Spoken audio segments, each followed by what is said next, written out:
राजनीति, आंदोलन, किसान, करप्शन, गरीबी, इन सभी मुद्दों पर आवाज उठाएगा अब तक न्यूज इंडिया।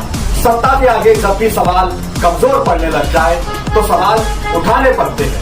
बोल के लफ्ज आजाद है तेरे, बोल के सच जिंदा है अब तक। SIR मुहिम के दौरान जो बात समझ में आई, जिसकी निशानदही हमने आज से 12-15 दिन पहले प्रांत ऑफिसर को की कि जिन लोगों की मैपिंग हुई है उन लोगों के नाम, उनके फॉर्म मिलना चाहिए। और इसी ताल्लुक़ से हमने 21 जुलाई का सहयोग आंदोलन का ऐलान किया। कई बार पुलिस डिपार्टमेंट और प्रांत साहब से बातचीत हुई, मगर वो ये तो मानते हैं कि गलती हुई है, मगर गलती दुरुस्त करने की तरफ जाना नहीं चाहते, ऐसा हमको लगता है। इसीलिए कल 21 जुलाई बरोज़ मंगल सुबह 11 बजे मर्द और ख्वातीन का मुश्तरका सहयोग आंदोलन प्रांत ऑफिस के बाहर रखा गया है, जो हर हाल में होगा। और पुलिस डिपार्टमेंट ने उसकी मंजूरी भी दे दी है, यानी परमिशन दे दी है धरने की। हमारा सीधा सा बोलना ये है कि जिन लोगों की मैपिंग हुई है उनका फॉर्म मिलना चाहिए और वो हम हर हाल में लेके रहेंगे। हम आखिरी वक्त तक ये लड़ाई लड़ेंगे कि मैपिंग किए हुए लोगों का फॉर्म मिले। इसी के साथ साथ कई दूसरी अलग अलग दुश्वारियाँ हैं जो दूसरे शहरों में तो दुरुस्त हो रही है, मगर मालेगांव शहर में कोई भी बात को अगर कोई प्रोसेस में कोई टेक्निकल खामी आती है, उसकी निशानदही करने के बाद भी मालेगांव शहर में उसको दुरुस्त नहीं किया जा रहा।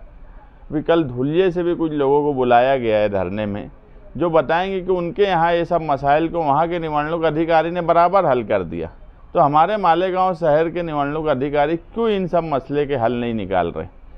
और इसके साथ साथ बिला वजह के इल्ज़ामात, किरीट सोमैया इस शहर में पार्लियामेंट इलेक्शन के बाद आना शुरू हुए और उसके बाद मुसलसल इल्ज़ामात लगाते गए। अभी आज फिर उनका दौरा था, उन्होंने आज फिर कहा कि 1,26,000 1 लाख के ऊपर जो लोग हैं ये कहाँ के हैं, बांग्लादेश के हैं। मैं सिर्फ इतना कहना चाहता हूँ कि जनवरी 2025 में जो SIT मालेगांव शहर के लिए बनाई गई थी उसको तकरीबन 20 महीना हो गया। पुलिस डिपार्टमेंट ने ट्रक में पेपर भर कर भेजी है। मेरी मालूमात ऐसी है कि जिसको छोटा हत्ती हम आम ज़बान में बोलते, इतने पेपर की मालेगांव शहर में इंक्वायरी की गई, SIT की रिपोर्ट बनाई गई। वो SIT की रिपोर्ट अगस्त 2025 से जमा है, यानी दे दी गई है। आज उसको 1 साल होने पे है, यानी रिपोर्ट सबमिट किए हुए 1 साल होने पे है। तो जब SIT ने इतनी इंक्वायरी की, IG जैसे ऑफिसर उसके यानी अध्यक्ष थे और सारे बड़े ऑफिसर उसमें शामिल थे, पुलिस डिपार्टमेंट को क्लर्क बना दिया गया। और इतने बड़े डिपार्टमेंट की इंक्वायरी होने के बाद वो रिपोर्ट क्यों मंजर आम पर नहीं लाई जाती। वो 3400 लोगों में से कितने बांग्लादेशी निकले। एक मर्तबा अगर सरकार वो रिपोर्ट सामने ला दे, तो मैं इससे पहले भी बोला हूँ और आज फिर बोलता हूँ कि CM और सरकार खुद किरीट सोमैया को जूते से मारेंगी, जूते से, कि ये क्या लगाया तू, कुछ भी बात बोलना और सरकार को, मशीनरी को गलत इस्तेमाल करना, मशीनरी का वक्त बर्बाद करना। ये सब सरकार की मशीनरी है, उनका वक्त ज़ाय करवाना। और जो एनोमली है वो बहुत मामूली मिस्टेक पे है, वो तो फॉर्म भरने के वक्त ही दुरुस्त हो जाना चाहिए। दूसरे शहरों में हो रही है, कल हम प्रांत साहब को वो भी बताएंगे कि दूसरे शहरों में जगह पे एनोमली दुरुस्त की जा रही है, तो मालेगांव शहर में क्यों नहीं। एक स्पेस, अगर नाम के स्पेस में फ़र्क रहा 2002 के और अभी के, तो उसको भी एनोमली में डाल दिया गया है। ऐसे बहुत से मामूली गलतियाँ हैं, वेलांटी की, जेर जबर की। तो ये ऐसी गलतियाँ हैं कि जिसको जगह पे हल किया जा सकता, मगर एक हवा बना दिया जाता मालेगांव शहर में। और वो एक बेवकूफ़ आदमी आता है, खुद का वक्त भी ज़ाय करता, मशीनरी का वक्त ज़ाय करता, डिपार्टमेंट को परेशान करता। इसमें हमारा कोई नुकसान होने वाला नहीं। हम ये लड़ाई आखिरी तक लड़ने वाले हैं, क्योंकि माइनॉरिटी डिफेंस कमेटी ने भी इस मामले में ये फैसला किया है कि जिस तरह हमने जन्म दाखिले में अभी तक लड़ाई लड़ रहे हैं, उसी तरह अक्टूबर तक हो सकता है इसमें हमें कोर्ट की मदद लेना पड़े, वो लड़ेंगे।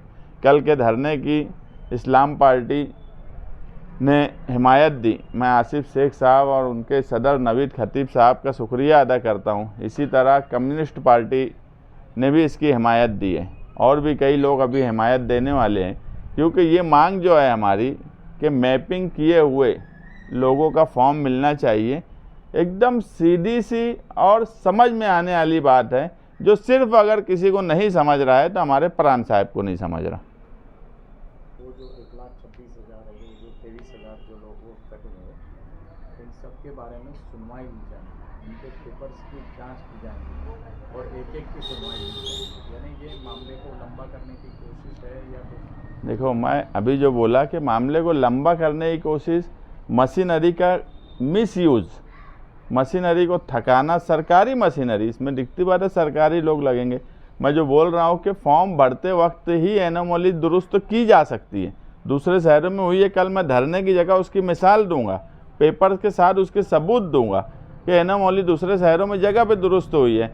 अगर ये 1,26,000 की हेयरिंग लेंगे, सुनवाई करेंगे भी, तो कोई हमारा नुकसान नहीं है। हम ठीक है, जब सरकार अब हर फैसला हुकुमशाही से लाद देती है तो हम भी फेस करने तैयार हो जाएंगे, मगर नुकसान सरकारी मशीनरी का होने वाला है और किसी का कुछ नहीं। हमने जन्म दाखिले में आप देख लो 8 महीने तक आईजी से लेके जिला एसपी, एडिशनल एसपी जैसे रैंक के लोग को कलर के जैसा काम दे दिया गया था। पूरी मशीनरी कलर के जैसी इस्तेमाल हुई। एक बांग्लादेशी निकला होगा तो किरीट सोमैया, मुझे मैं बार बार बोलता हूँ कि जिस दिन एसआईटी जन्म दाखिले की बनाई हुई रिपोर्ट मंजर आम पर आएंगी, उस दिन सरकार में बैठे हुए लोग किरीट सोमैया को जूते से मारेंगे। मैं दोबारा बोल रहा हूँ, जूते से, और हम उसको लेके आएंगे बम्बई हाई कोर्ट में। सिर्फ माइनॉरिटी डिफेंस कमेटी के डर से सरकार एसआईटी की रिपोर्ट मंजर आम पर नहीं ला रही है। ये मंजर आम पर आएंगी, अगर सरकार ने जूता नहीं मारी तो कोर्ट में जाएंगे हम और कोर्ट इनको जूता मारेंगी। इंक्वायरी होने वाली है तो वहाँ पे बीजेपी का भी एक आदमी हम दिखाएंगे उसके सामने, जब जांच लेंगे पेपर से, तो एक आदमी बीजेपी का भी बैठेगा, ऐसा किरीट सोमैया ने। देखो, ऐसा तो हम होने नहीं देंगे। दूसरी बात, सरकार बीजेपी की, दिखती बात है सरकार बीजेपी के है तो सारी अधिकारी मशीनरी उनकी है। इसका सीधा सा मतलब यह है कि इनको ना ही इलेक्शन कमीशन पे भरोसा है, इनको ना ही सरकारी मशीनरी पे भरोसा है। दूसरी बात, आज ही 19 जुलाई का नई गाइडलाइन आई है जिसमें साफ कहा गया है कि सियासी पार्टी के लोग डायरेक्ट उसमें बीएलओ को लेकर नहीं बैठ सकते। ठीक है, हमने भी कुछ बीएलओ की मदद की है, मगर हम लिखने, फॉर्म भरने का भी काम करवा रहे हैं। अगर कोई गाइडलाइन आई है तो हम एहतियात करेंगे। इसी के साथ साथ बीएलओ को ये ताकीद की गई है कि अगर कोई घर पे कोई नहीं मिला या वो तुम्हारे पास नहीं आया या उसका घर बंद है तो 3 मरतबा उसके घर जाना चाहिए और उसका पूरा पंचनामा 3 मरतबा वहाँ पहुँचा और उसका घर बंद मिला, वो रिपोर्ट देना चाहिए। यानी इतनी सीधी सीधी लाइन बीएलओ को बताई गई है। उसके बाद अगर मैपिंग के वक्त वोट कट गई, मैं जो बार बार बोलता हूँ कि मुझे सिर्फ डर ये है कि मैपिंग के वक्त अगर वोट कटी तो क्या भरोसा कि कल फॉर्म भरने के बाद भी हमारी वोट कट गई या नहीं मानी गई।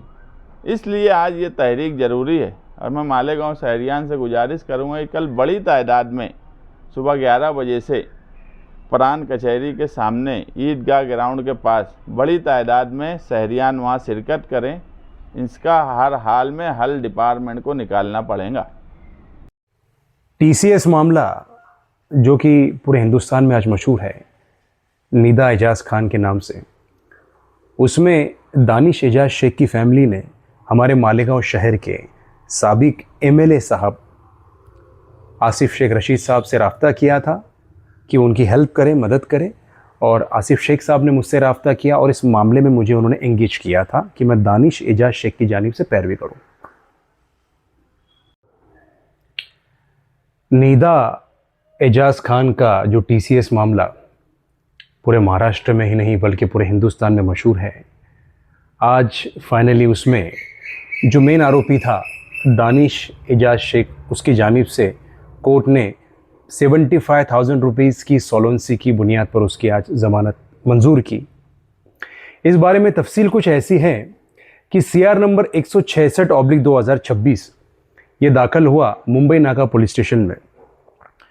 जो इस मामले की नौहियत है वो कुछ ऐसी थी कि फरियादी जो है इसमें पीड़िता, उसने कलम 75, 79, 123, 125, 351 सबसेक्शन 1, 352 सबसेक्शन 3, 61 सबसेक्शन 2 और 34 ऑफ BNS के तहत FIR दर्ज की थी टोटल 5 एक्यूज पर्सन्स के खिलाफ, जिसमें एक्यूज नंबर 1 जो था तौसीफ बिलाल अतर, 2 पर दानिश एजाज शेख, 3 पर शाहरुख शौकत कुरैशी, 4 पर रफ़ीक रज़ा मेमन और 5 पर निदा एजाज खान। इसमें जो प्रोसिक्यूशन की जो स्टोरी थी वो तौसीफ और दानिश के एतबार से थी। वो ऐसा था कि तौसीफ और दानिश ने पीड़ित को बार बार उनके धर्म की बुनियाद पर नीचा दिखाया, उनके भगवानों को बुरा भला कहा, गालियां दी, और उसी के साथ साथ तौसीफ और दानिश जो थे वो इस पीड़ित के सुपीरियर यानी इनके जो थे बॉस थे, इसलिए अपने काम का सारा लोड जो था वो इन पर डालकर, पीड़ित के ऊपर डालकर उनको मजबूर करते थे कि वो इस्लाम में शामिल हो जाए, धर्म परिवर्तन कर लें। और इसी के साथ साथ बार बार नॉनवेज खाने के लिए मजबूर करना। वो एक मालकरी थे। मालकरी यानी जो इंसान एक बार अनुष्ठान कर ले हिंदू धर्म का तो फिर वो नॉनवेज को छू तक नहीं सकता। वैसे इंसान को मुसलसल नॉनवेज खाने पर मजबूर किया गया, उसको धर्म परिवर्तन करने के लिए कंपेल किया गया और उसको मारपीट भी की गई, फ़ैन फेंक कर मारा, ऐसा प्रोसिक्यूशन की स्टोरी थी जो कि दाखिल हुई 2 अप्रैल 2026 को 4:30 बजे। हमने इस मामले में पैरवी करते हुए कोर्ट को ये बताया कि सबसे पहले जो पीड़ित है इसमें, उसने कहीं भी स्पेसिफिकली किसी का नाम ना लेते हुए एक कॉमन ऑब्जेक्ट और कॉमन मोटिव के तहत सभी का नाम शुमार किया है, जैसे दानिश और तौसीफ, दानिश और शाहरुख। उसी के साथ साथ कितने तारीख को यह वाकया पेश आया नहीं बताया गया, कौन से महीने की घटना है, कौन से साल की, उस बारे में भी कोई खुलासा नहीं किया। और तो और फिरियादी के पास बहुत काफ़ी वक्त होने के बावजूद भी उसने पुलिस स्टेशन में फरियाद दर्ज करवाना तो बहुत दूर की बात। एक पॉश कमेटी होती है, prevention of sexual offences act, work place act के तहत उसने एक डिसिप्लिनरी कम्युनिटी को भी उसने इंटीमेट नहीं किया कि मुझे मजबूर कर रहे हैं इस्लाम कबूल करने पर, ये मुझे मारपीट कर रहे हैं, ये मुझे नॉनवेज खाने के लिए कंपेल यानी मजबूर कर रहे हैं। अब अगर हम फरियाद को देखें तो ये मामला शुरू होता है 2 जनवरी 2022 से लेकर तो 23 मार्च 2026 तक, जबकि FIR दाखिल होती है 2 अप्रैल 2026 को 4:30 बजे। तो इतना डिले होने के पीछे का कोई भी सेटिस्फैक्टरी रीज़न ये लोग असाइन नहीं कर पाते। और अगर ये घटना इतने दिनों से चल रही थी तो इस बारे में कहीं तो कंप्लेंट करता, किसी को तो शिकायत करता, किसी को तो बताता कि उसके साथ ज्यादती हो रही है। हमने कोर्ट में ये भी बताया कि इसके जो बहनोई हैं वो भी उसी कंपनी में सबके सीनियर बॉस यानी जो दानिश और तौसीफ निदा इन सबके सीनियर सुपीरियर बॉस हैं। तो अगर ये इसी तरह से उनको कंपेल कर रहे थे, मजबूर कर रहे थे, तो फिर ये कंप्लेंट उसने दानिश और तौसीफ के बॉस को क्यों नहीं की, उनको कोई भी करस्पॉन्डेंस क्यों नहीं किया, उनको भी कोई चीज़ का उन्होंने ग्रीवियंस क्यों दर्ज नहीं करवाया। तो इस बारे में तो कोई खुलासा नज़र नहीं आता। पूरी चार्जशीट देखने पर पता चलता है कि कोई भी ऐसा एविडेंस नहीं है जो प्रिमा फेसाई जो देखते ही प्रूव कर सके कि दानिश हो या बाकी आरोपी हो उन्होंने ये इस तरीके का कोई गुनाह किया हुआ है। और इसमें सबसे इंटरेस्टिंग पार्ट ये रहा कि जो पहली FIR इसमें कटी जिसमें मेजर आरोपी दानिश था, उसके बाद रज़ा मेमन, उसके साथ में शाहरुख शौकत कुरैशी और निदा खान, ये दाखिल होती है 26 मार्च 2026 को। और उसके बाद में मुसलसल 9 FIR दाखिल होती है जो सबकी सब एक ही दिन दाखिल होती है, वो है 2 अप्रैल 2026 को। तो इसका मतलब क्या होता है? इसका मतलब ये होता है कि सारे इतने दिन से सो रहे थे, किसी ने मजबूर किया, किसी ने, एक बहुत बड़ी कोई तंजीम इसके पीछे है जिन्होंने इनको कंपेल किया कि आप सब जाकर पुलिस स्टेशन में इनके खिलाफ एफआईआर दर्ज करवाओ। तो सभी की सभी एफआईआर 26 मार्च 2026 के बाद में एक ही दिन जो है 2 मार्च 2026 को दाखिल होती है। दानिश के खिलाफ में 2 एफआईआर दाखिल रही, 156/2026 और 166/2026। 156 में तो सुनवाई हो चुकी, बेल ऑर्डर्स भी आ चुके हैं। अभी जो मामला था 166/2026, इसके अंदर आज डिस्ट्रिक्ट एंड सेशन जज at Nashik district court number 6 V V Katare साहब ने 75,000 रुपीज़ की सॉल्वेंसी के ऊपर इनकी जो है आज ज़मानत मंजूर की है। जो इसमें कलम लगाए गए थे मैंने आपको बताया 75, 79, 123, 125, 351(2), 353, 61(2), 34, जो कि अगर हम आईपीसी से कंपेयर करें तो वो होता है 354, 298, उसके बाद में 153(1), 338, 34, 141 और जो सबसे इंपॉर्टेंट इसमें सेक्शन था वो 79 था। तो ये सब सेक्शन को हमने बताया कोर्ट में कि अगर ये सब चीज़ें हुई हैं मुसलसल तो कोई डॉक्यूमेंट तो आना चाहिए। बिकॉज दानिश एजाज शेख को जो है पहले सीआर में 26 मार्च 2026 को ऑलरेडी अरेस्ट किया था, जिसमें उनको 30 मार्च 2026 तक की पुलिस कस्टडी मिली थी। उसके बाद में जब 2 अप्रैल 2026 को नई एफआईआर दाखिल होती है तो उनको फिर से ट्रांसफ़र करते हैं और 22 अप्रैल से लेकर तो मुसलसल 5 मई तक उनको पीसीआर मिलता है, जबकि 35 दिन का नोटिस भी इशू किया गया था। 35 दिन का नोटिस ये होता है जो पुराने सीआरपीसी में 41A था, जो अभी 35 दिन हो गया। और 35 दिन के नोटिस के अंदर आपको मेंशन करना होता है कि आपको आरोपी को अरेस्ट ना करते हुए आरोपी की तरफ से आपको किस चीज़ की मालूमात हासिल करनी है। और अगर आरोपी को अरेस्ट करना है तो 35(6) होता है, जिस बुनियाद पर आप मेंशन कर सकते हो कि 35(6) के तहत आरोपी को अरेस्ट किया जाए। पर 35(6) का कहीं भी खुलासा नहीं था। निदा हो या फिर दानिश हो, इनको सभी को 35 दिन की नोटिस देने के बावजूद भी अरेस्ट किया, हमने कोर्ट को बताया भी। उसी के साथ साथ जो दानिश का मोबाइल फ़ोन था वो भी रिकवर हो चुका था पहले सीआर में, लैपटॉप था वो भी रिकवर हो चुका था। तो रिकवरी और डिस्कवरी का कोई ग्राउंड बचा ही नहीं था। और इसके अलावा सबसे इंपॉर्टेंट, जब चार्जशीट दाखिल हो चुकी है, इन्वेस्टिगेशन कंप्लीट हो चुकी है और इसके अंदर अराउंड 238 इसमें विटनेसेस हैं और दूसरे एफआईआर के अंदर 342 विटनेसेस हैं। तो ये मैटर शुरू होने से लेके कमेंसमेंट से लेके क्यूलिमिनेशन तक इसमें काफ़ी सालों का पीरियड जाएगा। और किसी बंदे को सिर्फ इस बुनियाद पे डिटेन करके रखना कि अब तक मामला जो है, जो मैटर है वो कमेंस नहीं हुआ है, चार्ज फ्रेम नहीं हुआ है, अपीयरेंस नहीं हुआ है, तो ये तो मुनासिब नहीं है। और हमने काफ़ी case laws, citations, ruling, judgment, honourable high court and apex court के कोर्ट में पेश करते हुए सब कुछ कोर्ट को बताया और कोर्ट ने हमारी बाजू मानते हुए आज दानिश एजाज शेख की बेल मंजूर की है। आप हमारे अब तक न्यूज चैनल को सब्सक्राइब कर बेल आइकन को प्रेस कर दें। और अगर आप हमारी मदद करना चाहते हैं तो आप हमारे ज्वाइन का बटन दबाकर हमारी मेंबर साझी भी आप ले सकते हैं। इससे आप हमारी मदद भी कर देंगे और हमारी बेबाकी को चार चांद लगाने का काम भी करेंगे। तुबा कॉस्मेटिक कंप्लीट स्किन सॉल्यूशन आपके लिए लाया है धूप से बचाने वाली डे क्रीम, सौंदर्य चेहरे को गोरा करने वाली नाइट क्रीम, फुंसियों के लिए TC skin cleaner and serum, सर्दी में जिल्दों को ताजा रखने वाला मॉइस्चराइजर, 7 दिनों में गोरा करने वाली क्रीम, आंखों के नीचे कालापन को दूर करने वाला टीसी डार्क वे सीरम, हाथ और गर्दन का कालापन दूर करने वाला साबुन। हमारा पता याद रखें, कुसुम्बा रोड, औलिया मस्जिद के सामने, तुबा कॉस्मेटिक कंप्लीट स्किन सॉल्यूशन।